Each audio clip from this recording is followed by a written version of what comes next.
بسم اللہ الرحمن الرحیم۔ السلام علیکم ناظرین، ارتقاء کے ساتھ میں ہوں سبوق سید اور میرے ساتھ موجود ہیں خورشید احمد ندیم صاحب۔ خورشید صاحب کیا حال ہے آپ کا؟ اللہ کا کرم، کیسے مزاج ہیں آپ کے؟ شکر۔ اچھا خورشید صاحب، ہم دیکھتے ہیں کہ سوسائٹی میں جب سے افغانستان میں طالبان آئے ہیں ایک بحث دوبارہ سے شروع ہو گئی ہے، اور لازمی پاکستان کے اندر بھی بہت سے لوگ ایسے ہیں کہ جن کی نظریاتی قربت ہے طالبان کے ساتھ، اور وہ طالبان کے موقف کو بہت زیادہ سراہتے ہیں، بہت زیادہ اپریشیٹ کرتے ہیں۔ زمینی حقیقتیں اپنی جگہ پر موجود ہیں، لیکن ہم یہ دیکھتے ہیں کہ پوری دنیا کے لیے ایک بہت بڑا سوال کھڑا ہو جاتا ہے جب نئی دنیا آزادی اظہار رائے کا علم بلند کر رہی ہے، انسانی حقوق کی بات کر رہی ہے، صنفی امتیاز کے خاتمے کی بات کر رہی ہے، تو وہاں پر ہم دیکھتے ہیں کہ ایک جنس کو محدود کر دیا گیا ہے کہ نہیں، آپ کا سوسائٹی میں کسی قسم کا کوئی رول نہیں ہے، آپ کا کام فقط بچے پیدا کرنا ہے، ان کی تربیت کرنا ہے، اور آپ کا کوئی کام نہیں ہے۔ تو خواتین کی تعلیم کے باب میں بھی آپ دیکھ رہے ہیں کہ پوری دنیا طالبان سے یہ اصرار کر رہی ہے کہ آپ بچیوں کی تعلیم کے مواقع فراہم کریں، ان کو روزگار کے مواقع فراہم کریں، لیکن وہ کچھ مذہبی روایات کے حوالے لے کر لوگوں کے سامنے آتے ہیں اور کہتے ہیں کہ یہ ہماری اقدار کے خلاف ہے، یہ ہماری دینی روایات اور دینی تعبیرات کے خلاف ہے۔ تو میں یہ چاہوں گا تھوڑا سا آج اس موضوع پر بات کرتے ہیں کہ خواتین کا کردار اگر گھر تک محدود ہے تو پھر اس کو یہ جو ہم پورا ایک نیریٹو لے کے کھڑے ہو گئے تو قرآن کیا کہتا ہے اس کے بارے میں، کیونکہ ہماری جو بنیادی کتاب ہے تو قرآن ہے نا، قرآن کیا کہتا ہے اس بارے میں؟ میں سمجھتا ہوں کہ جو طالبان کا مقدمہ ہے اس کو ٹھیک کانٹیکس میں آدمی سمجھ لے تو پھر اس کو تجزیہ کرنا بھی آسان ہو جاتا ہے۔ یہاں بھی وہی مسئلہ ہے کہ ہم عام طور پر اپنی بات کو طالبان کی بات بنا کے، عام طور پر ناقدین بلکہ سب کے ساتھ ہم یہ سلوک کرتے ہیں، اس کی بات کو اپنی بات بنا کے پھر ایک تبصرہ کرتے ہیں۔ طالبان کا نقطہ نظر کیا اس معاملے میں؟ کچھ حد تک آپ نے اس کو بیان کر دیا، میں اس کو مزید شرح کر دیتا ہوں کہ وہ کہتے کیا ہیں۔ وہ یہ کہتے ہیں کہ جو مخلوط تعلیم ہوتی ہے بنیادی طور پر وہ انسان کی اخلاق کے لیے نقصان دہ ہے۔ ٹھیک ہے، اس لیے کہ جب نوجوان مرد اور لڑکے اور لڑکیاں ایک ساتھ ملتے ہیں تو اس سے ان کے جو ایک صنفی کشش تو ہوتی ہے نا، قدرت نے رکھی ہے، تو جب آپ ان کو یہ مواقع فراہم کرتے ہیں کہ وہ مخلوط مجالس میں بیٹھیں، ملیں، کلاسوں میں بیٹھیں، تو پھر ان کے اخلاق اس سے متاثر ہونے کی امکانات ہوتے ہیں۔ صحیح۔ تو چونکہ اس وقت ہمارے پاس وہ انوائرمنٹ نہیں ہے کہ ہم لڑکوں کو الگ اور لڑکیوں کو الگ تعلیم دے سکیں، اس لیے ہم نے اس کو پابندی لگا دی۔ صحیح۔ اور ہمارے نزدیک جو لوگوں کا اخلاق اور کردار ہے اس کی حفاظت زیادہ اہم ہے، اس کو ہم زیادہ اہمیت دیتے ہیں، اس لیے ہم نے کہا کہ بچوں کو ہم اعلیٰ تعلیم نہیں دیں گے۔ جب ہمارے پاس حالات سازگار ہوں گے، ہمارے پاس اتنے وسائل ہوں گے، اتنی یونیورسٹیاں ہم بنا سکیں گے، تو ہم خواتین کے لیے الگ سے یونیورسٹیاں بنا دیں گے، تعلیمی ادارے بنا دیں گے، اس میں پڑھیں۔ تو تعلیم کی ہم مخالف نہیں ہیں، لیکن وہ جو انوائرمنٹ ہے وہ ہم نہیں دے پاتے، چونکہ ہمارے پاس وسائل نہیں ہیں، ہمارے حالات نہیں ہیں، اس لیے ہم نے لڑکیوں پر تعلیم کی پابندی لگا دی۔ یہ ہے وہ بنیادی مقدمہ جسے وہ پیش کرتے ہیں۔ اچھا، اب اس کا جائزہ لینا چاہیے کہ یہ کتنا درست ہے۔ پہلی بات تو یہ ہے کہ اگر یہ اس کو تھوڑی دیر کی درست مان لیں کہ لڑکوں اور لڑکیوں کو اکٹھا بٹھانے سے آپ کے اخلاق پر برے اثرات پڑتے ہیں، تو سوال یہ ہے کہ یہ کیا صرف لڑکیوں کے اخلاق پر برے اثرات پڑتے ہیں؟ لڑکوں پہ نہیں پڑتے؟ تو آپ لڑکیوں کا کیوں انتخاب کرتے ہیں کہ ان کو گھروں میں بیٹھنا چاہیے؟ ایک سوال۔ دوسرا یہ ہے کہ جو سماج تشکیل پا رہا ہے آگے، اس میں کیا مرد کا کردار اور عورت کا کردار ایک دوسرے سے مختلف ہے؟ ہم دیکھتے ہیں کہ ایسا نہیں ہے۔ اس وقت سوسائٹی جہاں کھڑی ہے، یعنی وہ تمام امور جن کی بنیاد پر آپ ایک سوسائٹی کو چلا رہے ہیں، یعنی آپ کو ٹیچر چاہیے نا سوسائٹی کے لیے، آپ کو فوج چاہیے ملک چلانے کے لیے، آپ کو اس کے طب کے ماہرین چاہیے، ڈاکٹرز چاہیے لوگوں کی صحت کی، سوسائٹی کی حفاظت کرنے کے لیے، آپ کو سائنسدان چاہیے تحقیق، سائنس اور ٹیکنالوجی میں آگے بڑھنے کے لیے، آپ کو پائلٹ چاہیے، ڈرائیور چاہیے جو گاڑیاں چلائیں، جہاز چلائیں، آپ کو بینک چلانے کے لیے بینکنگ اور اکاؤنٹس کو جاننے والے ماہرین چاہیے۔ یہ سارے لوگ آپ کو چاہیے۔ کیا ان میں سے کوئی چیز ایسی ہے کہ جو مرد تو کر سکتا ہے، عورت نہیں کر سکتی؟ عورت نہیں کر سکتی۔ کوئی ایک چیز ایسی آپ نشاندہی کر سکتے ہیں کہ یہ چونکہ عورتوں کے کرنے کا کام نہیں ہے، یہ مردوں کے کرنے کا کام ہے؟ خورشید صاحب، یہ تو بات آرگومنٹ موجود ہے سوسائٹی میں نا، وہ یہ کہتے ہیں کہ مطلب ہے کہ فوج میں عورت کیسے آ سکتی ہے؟ اچھا، مطلب وہ تو یہ کہہ رہے ہیں کہ لڑکی کو ڈرائیونگ بھی نہیں کرنی چاہیے کیونکہ بڑے ایکسیڈنٹ وہ کر جاتی ہے، حالانکہ خیر غلط بات، یہی تو میں کہتا ہوں، بالکل ہاں، یہ مفروضے ہیں۔ ہاں، لیکن یہ نا کہ وہ قرآن کی ایک آیت کا حوالہ بھی دیتے ہیں، وہ یہ کہتے ہیں کہ الرجال قوامون علی النساء، قرآن یہ کہتا ہے کہ مرد کو ایک تفوق حاصل ہے، ایک برتری حاصل ہے خواتین پر، تو ایک درجہ جو فضیلت ہے وہ اسی وجہ سے ہے کہ ذہانت میں آگے ہے. اچھا عورت کو پھر ناقص العقل قرار دے دیا جاتا ہے کہ عورت تو ناقص العقل ہے, اور پھر ماشاء اللہ اسٹیٹس اس کا یہ ہے کہ پاؤں کی جوتی ہے.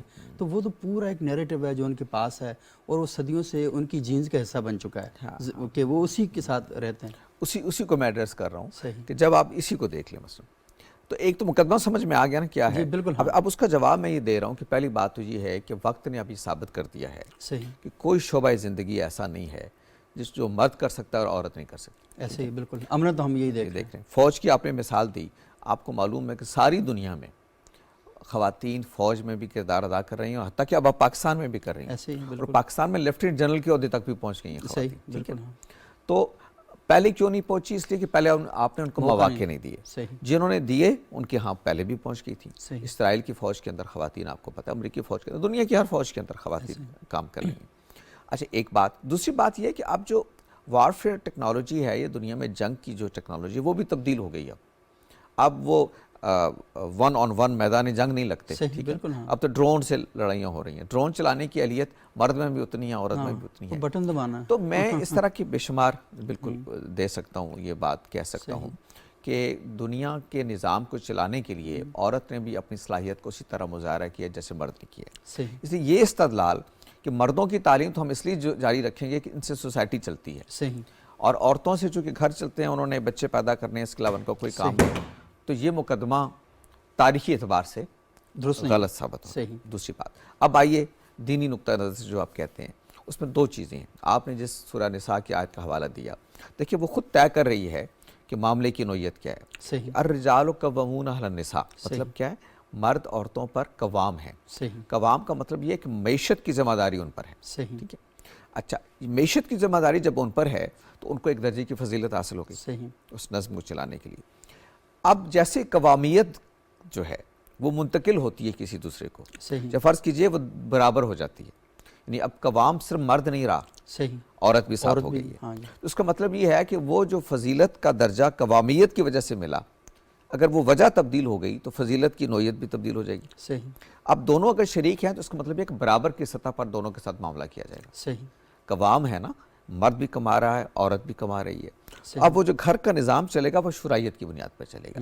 تاہم میں اس بات کو مانتا ہوں کہ کسی اجتماعی نظم کو قائم رکھنے کے لیے آپ کسی کو ایک حق دیتے ہیں کہ ایک درجہ اس کو زیادہ دیتے ہیں تاکہ کبھی فیصلہ کن صورتحال پیدا ہو جائے تو اس کو وہ حل کرے. تو خاندان کے نظام میں یہ حق مرد کے پاس ہے. ٹھیک ہے. خاندان کا جو نظم آپ قائم کرتے ہیں وہ برابری کی سطح پر قائم ہوتا ہے, لیکن کبھی ڈسپیوٹس ہو جائیں تو آپ کہتے ہیں کہ اس نظم کے اندر مرد کو ایک درجے کی فوقیت. یہ بات درست ہے, کیونکہ خاندان کا نظم چلانے کے لیے اگر کسی ایک کو دینا پڑے گا یہ حق, مرد کو نہیں دیں گے تو عورت کو دیں گے, عورت کو دیں گے, پھر یہ سوال پیدا ہوگا کہ مرد کو کیوں نہیں. ٹھیک ہے. تو چونکہ عام طور پر سوسائٹی کے اندر قوامیت مرد کے پاس ہوتی ہے, لہٰذا یہ حق اس کو مل جاتا ہے. لیکن یہ گھر کے نظام کی بات ہو رہی ہے, سوسائٹی کی بات نہیں ہو رہی. یہ قوامیت کا جو معاملہ ہے, یہ الرجال قوامون علی النساء, یہ ایک گھر کے ماحول کی بات ہو رہی ہے, گھر کے نظام کی بات ہو رہی ہے, خاندان کے نظام کی بات ہو رہی ہے, سوسائٹی کی بات نہیں ہو رہی. سوسائٹی کی بات نہیں ہو رہی, لیکن گھر کے ماحول کے اندر بھی ہم دیکھتے ہیں کہ مائیں بہت زیادہ پڑھی لکھی ہیں. بعض اوقات ہم یہ دیکھتے ہیں اچھا ان کے اندر فیصلہ سازی کی صلاحیت مرد سے زیادہ تو آٹومیٹکلی لیڈرشپ ان کے پاس چلی جاتی ہے, خاتون کے پاس چلی جاتی ہے. یعنی یہ کوئی فکس فارمولہ نہیں ہے. یہی میں نے کہا نا, جیسے قوامیت, ہاں صحیح, جیسے قوامیت کا رول تبدیل ہوتا ہے. دیکھیں یہ بڑی امپارٹنٹ چیز ہے, وہی بات کہ دیکھنے کا زاویہ کیا ہے.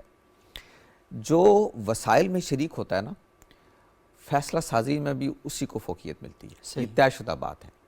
گھر کے اندر اگر 4 بچے ہیں, جو سب سے زیادہ کما رہا ہے, یہ طے شدہ بات ہے کہ اس کی رائے سب سے زیادہ اہمیت رکھتی ہے. اور اگر 4 بچے ہیں اور 4 بچے میں 2 بیٹیاں 2 بیٹے ہیں, تو ایک بیٹی سب سے زیادہ کما رہی ہے تو اس کی رائے کو ترجیح ہوگی. اور یہ ہوتا ہے, ایسا ہوتا ہے. اچھا بے شمار خاندان ہمارے ہاں آپ جانتے ہیں ایسے ہیں کہ جس میں بچوں کی شادیاں ہیں, بچوں کے مستقبل ہیں, وہ خواتین طے کر رہی ہوتی ہیں. وجہ کیا ہے کہ انہوں نے حالات کے تحت اپنی اس برتری کو ثابت کر دیا ہوتا ہے کہ وہ مرد کے مقابلے میں زیادہ معاملہ فہم ہے. ان کو معلوم ہے کہ فلاں بیٹی کے لیے کون سا رشتہ زیادہ بہتر ہے, فلاں بیٹے کے لیے کون سا رشتہ موزوں ہے, اور ان کے فیصلے زیادہ بہتر ہیں, لہذا یہ حق خود بخود ان کو منتقل ہو جاتا ہے. تو میں یہی بات عرض کر رہا ہوں کہ جیسے سوسائٹی کے اندر, کسی خاندانی نظم کے اندر قوامیت کا رول تبدیل ہوتا ہے, فیصلہ سازی بھی اس کے ساتھ تبدیل ہو جاتی ہے. اور یہ بات کہ ہم قوامیت بدل جائے فیصلہ سازی نہ بدلے, یہ ایک ایسی غلطی ہم کرتے ہیں معاملے کو نہ سمجھنے سے، جس کی وجہ سے پرابلم پیدا ہوتے ہیں. صحیح. یعنی آپ جب دیکھ رہے ہیں کہ دنیا میں جو نظام چل رہا ہے اس میں آپ دیکھیں جس کے پاس معیشت کی باغ دوڑ ہے وہ سیاسی فیصلے میں بھی اپنی اہمیت رکھتا ہے. صحیح. اقوام متحدہ میں ویٹو کا حق 5 قوتوں کو حاصل ہے. کیوں حاصل ہے؟ اس کی بنیادی وجہ ہے کہ اقوام متحدہ کے جتنے ادارے چل رہے ہیں، یونیسکو ہے، یہ اور جتنے ادارے اس کے چل رہے ہوتے ہیں، اس سب میں پیسے زیادہ جو وسائل کون دے رہا ہے؟ امریکہ دے رہا ہے. امریکہ، فرانس، یہ ممالک دے رہے ہیں ترقی یافتہ. تو جب یہ وسائل زیادہ دے رہے ہیں تو اقوام متحدہ کے فیصلوں پر بھی ان کو حق ان کا زیادہ ہوتا ہے. اثر زیادہ ہے. اثر. صحیح. اچھا، اب آپ دیکھیے آئی ایم ایف کے ساتھ آپ مذاکرات کر رہے ہیں. آئی ایم ایف کے فیصلوں پر سب سے زیادہ کون اثر انداز ہوتا ہے؟ امریکہ. اس کی وجہ کیا ہے؟ آئی ایم ایف کی فنڈنگ سب سے زیادہ امریکہ کرتا ہے. تو سب سے زیادہ فنڈنگ کرتا ہے وہ سب سے زیادہ فیصلے پہ اثر انداز ہوگا. یہ فطری بات ہے. صحیح. ہم نہیں ہو سکتے اثر انداز، ہم تو بلکہ بیچارے جو ہیں وہ دوسرے ہم تو ریسیور دوسرے اینڈ پہ کھڑے دوسرے اینڈ پہ کھڑے ہیں. صحیح. اسی طرح گھروں کا معاملہ ہے. اس کو لوگ سمجھتے نہیں ہیں کہ گھر کی تشکیل ایک سماجی عمل ہے. صحیح. یہ مذہبی عمل نہیں ہے. یہ لوگوں سے کی غلطی ہو جاتی ہے. یہ ایک سماجی عمل ہے. سماجی عمل میں اللہ نے ایک اصول بتا دیا ہے کہ جو قوام ہے اس کو ایک درجے کی فضیلت حاصل ہے. قوامیت کا رول جیسے بدلے گا اس کے ساتھ ساتھ فیصلہ سازی بھی یعنی بدلتی اصل جو چلی جائے گی. اصول ہے وہ یہ ہے کہ جس کے پاس جو قوام ہے فیصلے کا اختیار اس کے پاس چلا جائے گا، نیچرلی چلا جائے گا. جو بھی ہوگا وہ خاتون ہو یا مرد چونکہ ہو. عام طور پر ہوتا یہ ہے سوسائٹی میں، زرعی سوسائٹی میں بھی یہ ہوتا تھا کہ مرد ہی کماتے تھے تو ان کے پاس ہی فیصلے سازی تھی اور وہی حق تھا کہ وہی کرتے تھے. تو اس پس منظر میں آپ دیکھیے جو کہ ہم نے بات کو یہاں سے شروع کیا تھا کہ یہ جو اختلاط مرد و زن کی ہم بات کر رہے ہوتے ہیں اور ہم یہ کہہ رہے ہوتے ہیں کہ ان کو گھروں میں بیٹھنا چاہیے، یہ اصل میں ہم ایک ایسے دور کی بات کر رہے ہوتے ہیں کہ جو دور اب گزر گیا. صحیح. اور جیسے میں پچھلے پروگرام میں بھی میں نے عرض کیا تھا کہ یہ تاریخ کا جبر ہوتا ہے. صحیح. جو آپ کے یا میرے کہنے سے تبدیل نہیں ہوتا، ہمیں اس کے ہوتے ہوئے ایک فیصلے کرنے ہوتے ہیں. اچھا خورشید صاحب، یہ بات بڑی اہم آپ نے کی ہے کہ جو اختلاط مرد و زن کی وجہ سے کچھ برائیاں پھیل رہی ہیں. اب پتہ نہیں ٹی وی پہ بھی بات کرنے کی ہے یا نہیں ہے، لیکن جن معاشروں میں اختلاط مرد و زن نہیں ہیں وہاں پر مرد ہی مرد ہیں اور عورتیں ہی عورتیں ہیں اور اپنی بھی جگہ پر بیٹھے ہوئے ہیں سارے، لیکن وہاں پر بھی تو اس طرح کی بیماریاں موجود ہیں. ایگزیکٹلی. اور ہم بہت سے علاقوں کے بارے میں اس طرح کی خبریں جانتے ہیں کہ جہاں پر خاتون کہیں دکھائی نہیں دیتی، لیکن وہاں کی جو ڈسکشن ہے وہ جو جسے ٹاک آف دی ٹاؤن کہتے ہیں نا، وہ تو بڑی عجیب و غریب سی ہے. تو وہاں پر تو اور قسم کے وہ اخلاقی اور جنسی جو جرائم ہیں وہ وہاں پر پیدا ہو رہے ہیں. اور آپ کے علم میں ہیں اور ہمارے معاشروں کے اندر بھی ہے. مثلا اس کو کوئی حرج نہیں اس کو بیان کرنے میں کہ جو ہومو سیکشولیٹی ہے، جی جی ہاں، وہ اب آپ دیکھیے کہ وہ بھی تو ایک بڑا اخلاقی جرم ہے نا. صحیح. کیا اب اس کے بعد ہومو سیکشولیٹی کے زیادہ واقعات کیا ہوتے ہیں؟ ہاسٹلس میں ہوتے ہیں. وہ دینی مدارس کے ہاسٹلس ہوں یا عام عمومی تعلیم کے ہاسٹلس ہوں، یہ سرویز یہ بتاتے ہیں کہ وہاں یہ واقعات زیادہ ہوتے ہیں. اچھا، اب آپ کیا سلوشن دیتے ہیں؟ کیا آپ سلوشن یہ دیتے ہیں کہ ہاسٹلس نہیں ہونے چاہیے؟ ٹھیک ہے نا. یا مدارس نہیں یا ہونے چاہیے. اگر ہومو سیکشولیٹیز ہوتی ہے تو مدارس نہیں ہونے چاہیے، تعلیمی ادارے نہیں ہونے چاہیے، اس لیے کہ وہاں بھی لڑکے جب بیٹھتے ہیں آپس میں تو ان کے درمیان اس طرح کی ریلیشن شپ ڈیولپ ہو جاتے ہیں. صحیح. تو کیا اس دلیل کی بنیاد پر یہ روک دیا جائے گا؟ کہنا یہ ہے کہ یہ سلوشنز جو آپ دے رہے ہوتے ہیں بنیادی طور پر، یہ اس کے اندر نقص اس لیے ہوتا ہے کہ آپ مسئلے کو ٹھیک اینگل سے نہیں اٹھا رہے، نہیں دیکھ رہے ہوتے. لوگوں کے اخلاق کو بہتر کرنے کے لیے آپ کو بہتر انوائرمنٹ دینی چاہیے. یہ درست بات ہے. اس کو ایک اچھے آداب کے ذریعے، اس کے آداب اللہ تعالیٰ نے بتائے ہوئے ہیں. صحیح. یعنی اپنی نظروں کو پاکیزگی اختیار کرو، اپنے لباس کو ڈیسنٹ رکھو. صحیح. اور یہ ایک کے رو نہیں بتائے، یہ بڑی اہم بات ہے. آپ نے شروع میں سوال کیا تھا کہ قرآن مجید کیا کہتا ہے. صحیح. قرآن مجید کا کنسرن انسان ہے، بطور خاص مرد یا بطور خاص عورت نہیں ہے. صحیح. اس کو مرد کے اخلاق سے بھی اتنی دلچسپی ہے جتنی عورت کے اخلاق سے. صحیح. اور آپ دیکھیں کہ قرآن مجید میں جرائم کی سزائیں بھی دونوں کو ایک طرح کی بتائی گئی ہیں. صحیح. زنا کی سزا مرد ہو یا عورت ایک ہے، ایک ہے. چوری کی سزا مرد ہو یا عورت ایک ہے، قتل کی سزا ایک ہے. صحیح. اس کا مطلب یہ ہے کہ اللہ تعالیٰ جو ہیں وہ فرق نہیں کر رہے. جرم کی سزا میں نہیں کر رہے. ہاں، اس میں بھی نہیں کیا. اس میں بھی یہ کیا کہ روزہ دار مرد ہوں یا روزہ دار عورتیں ہوں، عبادت گزار مرد ہوں یا عبادت گزار عورتیں ہوں، اللہ کے ہاں ان کا اجر اس کے مطابق ہوگا جس حساب سے وہ اللہ کے حضور میں پیش ہوں گے. تو یہ فرق نہیں رکھا گیا. اب اخلاق جیسے میں نے عرض کیا کہ اس کو حفاظت دونوں کے لیے ضروری ہے. آپ ایک ایسا انوائرمنٹ دیں گے کہ جس میں وہ ایک خاص لمٹ تک رہیں، اور اس کے کئی شکلیں ہمارے یہاں بھی ہوتی ہیں. کیا ہمارے یہاں نہیں ہیں؟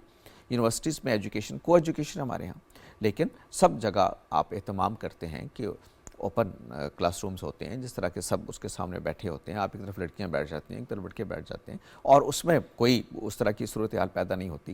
لیکن جہاں آپ اتنے 7 پردوں میں رکھتے ہیں وہاں بھی خرابیاں پیدا ہو جاتی ہیں. تو انسان اصل میں اللہ تعالیٰ نے یوں بھی آزمائش کے لیے دنیا بنائی ہے. صحیح. اس میں آپ کے اخلاق کی بھی آزمائش ہے, آپ کی معیشت کی بھی آزمائش ہے, وہ ساری چیزیں آپ کی آزمائش کے لیے ہیں.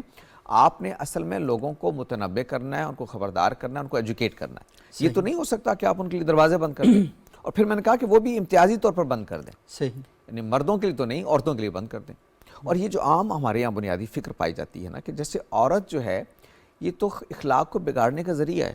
ہاں ایسے ہی. بھئی مرد بھی تو ایک عورت کے اخلاق کو بگاڑنے کا ذریعہ ہے. یوٹیوب پہ بڑے بڑے ٹائٹل لگے ہوتے ہیں, تھم میل, جہنمی عورتیں ہیں, کون سی عورتیں جہنم میں جائیں گی, یہ نہیں لکھا ہوتا مرد کون سے جائیں گے. اس کا مطلب یہ ہے کہ یہ جو بنیادی تصور ہے یہ قرآن مجید کی تعلیمات پر مبنی نہیں ہے, بالکل دین کے فہم پر مبنی نہیں ہے, بلکہ اصل میں ہماری اپنی روایات ہیں, کچھ علاقائی ہو سکتی ہیں, کچھ ہماری سمجھ ہو سکتی ہے, یہ اس پر مبنی ہے. تو اس کو دین کا مقدمہ نہیں بنانا چاہیے, اور اس کے بارے میں سوسائٹی میں جو اوورآل جیسے مسلم معاشرے ہیں دیگر, ان کو بھی سمجھنا چاہیے کہ وہ کیسے آپریٹ کر رہے ہیں. اچھا خورشید صاحب, آپ تو یہ کہہ رہے ہیں ان کو دین کا مقدمہ نہیں بنانا چاہیے, لیکن جو طبقہ ان چیزوں پر بات کرتا ہے تو دین کے مقدمے کے طور پر ہی بیان کرتا ہے, اس کو بڑے اسٹرانگ قسم کے دلائل ہیں. مثال کے طور پر سورہ احزاب کی آیت جس میں اللہ تعالیٰ کہتے ہیں کہ وَقَرْنَ فِي بُيُوتِكُنَّ وَلَا تَبَرُّجْنَ تَبَرُّجَ الْجَاهِلِيَّةِ الْأُولَىٰ, اپنے گھروں میں ٹکی رہو, اپنی گھروں میں ٹھہری رہو, اور زمانہ جاہلیت کی عورتوں کی طرح بناؤ سنگار نہ کرو. تو وہ تو بڑا کلیئر لکھا ہوا ہے کہ آپ گھروں کے اندر رہیں, تو وہ پھر دین کا مقدمہ کیوں نہ بنائیں ایسے جب قرآن اتنا واضح کہتا ہے. یہ آیت آپ نے درمیان سے پڑھی نا, یہ شروع کہاں سے ہوتی ہے آیت؟ یا نساء النبی. صحیح.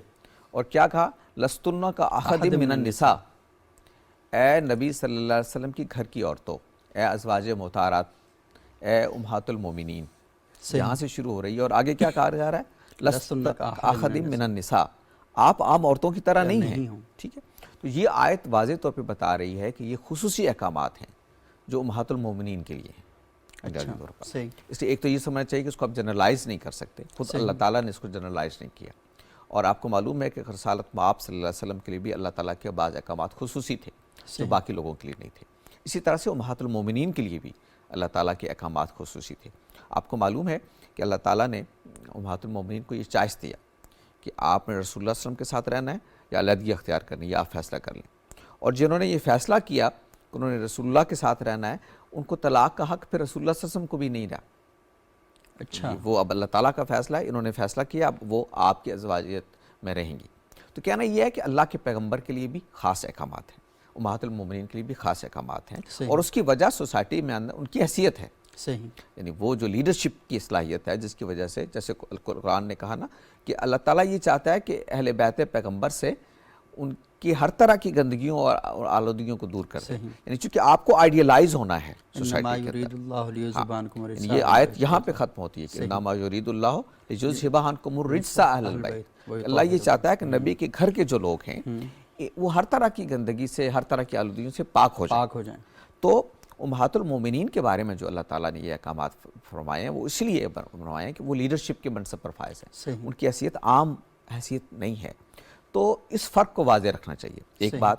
دوسری بات ہے کہ سورہ احزاب پوری کی پوری جو ہے وہ ایک خاص طرح کے پس منظر میں اتری ہے جو مدینہ کے اس وقت کے حالات تھے. صحیح.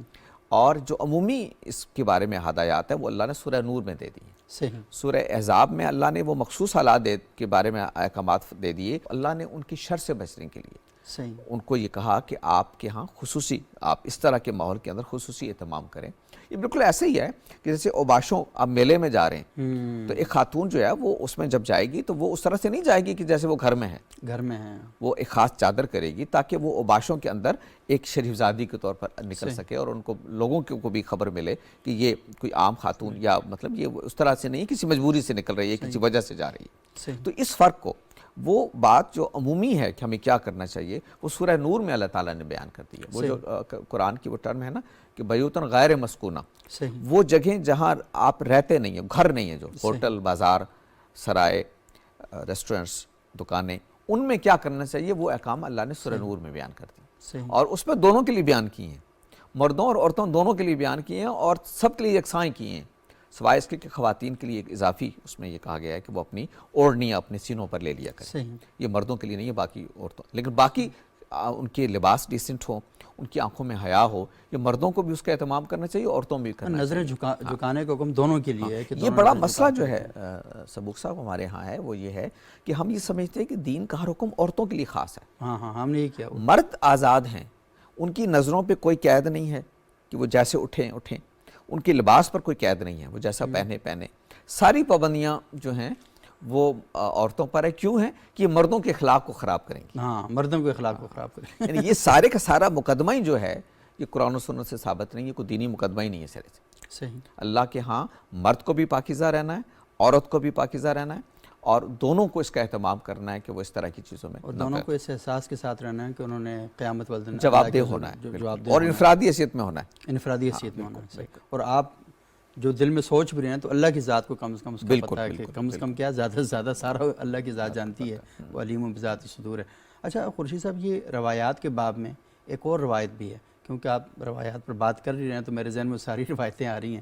ایک روایت مجھے یاد ہے کہ میں ایک طالبان لیڈر کا انٹرویو کر رہا تھا، بہت پرانی بات ہے، تو ان سے میں نے یہ پوچھا تھا خواتین کی تعلیم کے باب میں، تو انہوں نے کہا کہ ایک روایت میں آتا ہے کہ عورتوں کو حساب کتاب کے علم مت سکھاؤ۔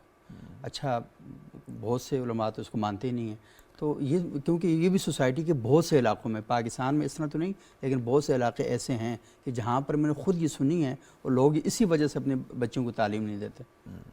یہ روایات بالکل ضعیف ہیں، علماء محدثین اس کو بالکل نہیں مانتے۔ یہ جو پہلی روایت آپ نے، دو طرح کی روایتیں اس طرح کی آئی ہیں، اس میں مثلا مجھے اس وقت یہ درایت کے پہلو سے بھی غلط ہے، روایت کے پہلو سے بھی قابل قبول نہیں ہے۔ یعنی روایت کا مطلب یہ ہے کہ جو لوگ اس کو روایت کر رہے ہیں قابل بھروسہ نہیں ہے، رپورٹرز، ہاں بالکل رپورٹرز قابل بھروسہ نہیں ہے۔ مثلا اس میں ایک نام ہے جو بیان کیا جاتا ہے کہ محمد بن ابراہیم شامی ایک راوی ہے، اس کے بارے میں امام زہبی اور باقی لوگ جنہوں نے رجال پہ کام کیا، یعنی راویان حدیث پہ قائم کیا، انہوں نے کہا یہ کذاب ہے، واضح ہے، یعنی یہ وضع کرتا ہے حدیثیں، گھڑتا ہے، یہ صحیح، اس کی یہ شناخت ہے، فیک رپورٹنگ کرتا ہے۔ تو حدیث کے علم میں وہ آدمی جس کی شہرت یہ ہے کہ جھوٹ بولتا ہو اور حدیثیں گھڑتا ہو، اس کی روایت کو قبول نہیں کیا جاتا۔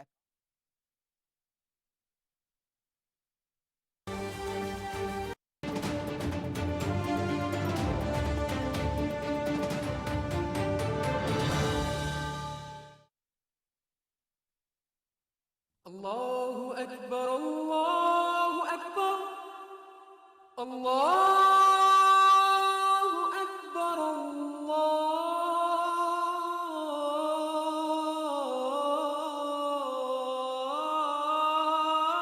اللہ اکبر، اشہد ان لا الہ الا اللہ،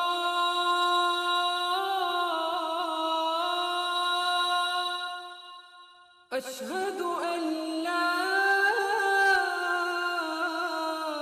الہ الا اللہ، اشہد ان محمد رسول اللہ،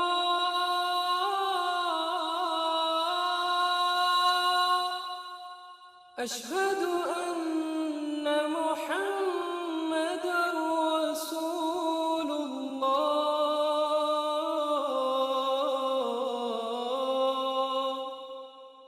حی علی الصلاة،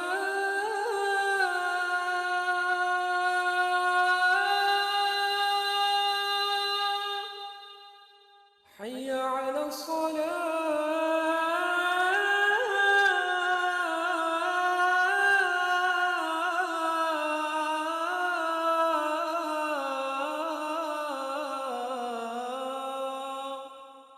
حی علی الفلاح،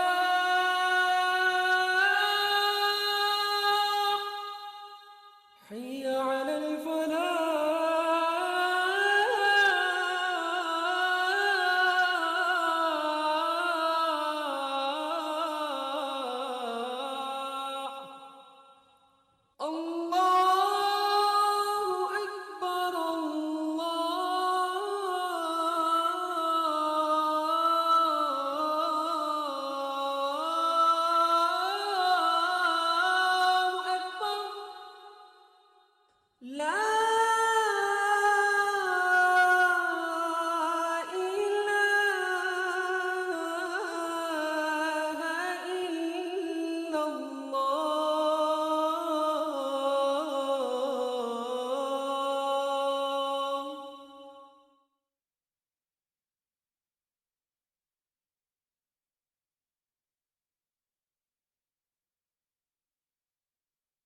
جیسے میں نے عرض کیا کہ یہ درایتاً تو ویسے ہی غلط ہے، اس کے مقابلے میں بہت ساری روایات ایسی موجود ہیں جو یہ بتاتی ہیں کہ عورتوں کو بھی دین کا اور دیگر علوم حاصل کرنا جو ہے وہ اسی طرح ضروری ہیں جس طرح مردوں پر ہے۔ ہم سب آپ کو معلوم ہے ابھی کچھ سال پہلے آکسفورڈ اسلامک سینٹر نے محدثات یعنی وہ خواتین جو حدیث کی عالمہ تھی ان کے احوال پر 40 جلدوں میں کتاب مرتب کی ہے۔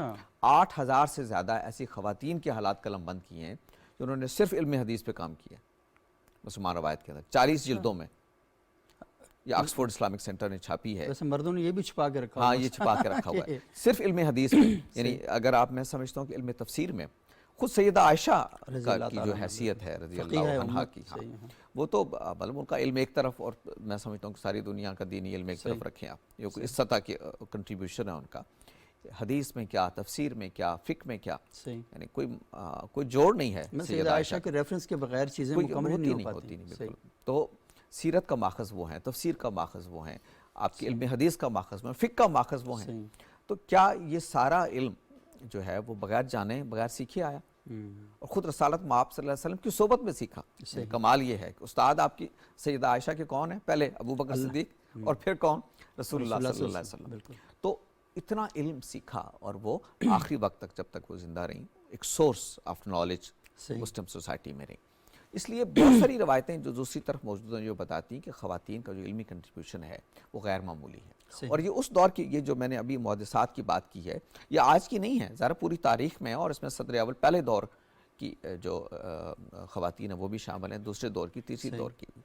تو کہنا یہ ہے کہ یہ ایک خود ساختہ مقدمہ ہے جو ہم نے قائم کر دیا ہے، نہ قرآن مجید اس کی تائید کرتا ہے، نہ رسالت مآب صلی اللہ علیہ وسلم کی تعلیمات اس کی تائید کرتی ہیں، نہ مسلم تہذیبی روایت اس کی تائید کرتی ہے، اور ہر دور کے اندر خواتین جو ہیں وہ دین بیان بھی کرتی رہی ہیں۔ بس آج کے دور میں ابھی دیکھیے جو لوگ سب سے معروف وائزین ہیں ان میں ایک ڈاکٹر فرحت ہاشمی صاحبہ بھی ہیں، اور یوٹیوبس پہ ان پہ وہ دین بتاتی ہیں، اور وہ کسی مرد سے میرا خیال ہے کم ان کے سننے والے وہ نہیں ہوں گے، مرد بھی خواتین مسالے کے اندر ایسی خواتین بڑی نمایاں ہیں، اور ان کا وہ علم جو ہے ان سے پوری میں سمجھتا ہوں کہ مسلم دنیا استفادہ کر رہی ہے۔ ڈاکٹر فرحت ہاشمی کا بڑا کنٹریبیوشن ہے، لوگ ان کے علم سے استفادہ کر رہے ہیں، ہم ان کی رائے سے اختلاف کر سکتے ہیں، وہ مردوں کی رائے سے بھی ہم کرتے ہیں ظاہر علماء جو ہیں، لیکن ان کا کنٹریبیوشن ہے اور وہ سوسائٹی کی دینی تشکیل میں اپنا کردار ادا کر رہی ہیں۔ تو کیا ہم کہیں کہ وہ عورت ہونے کی وجہ سے وہ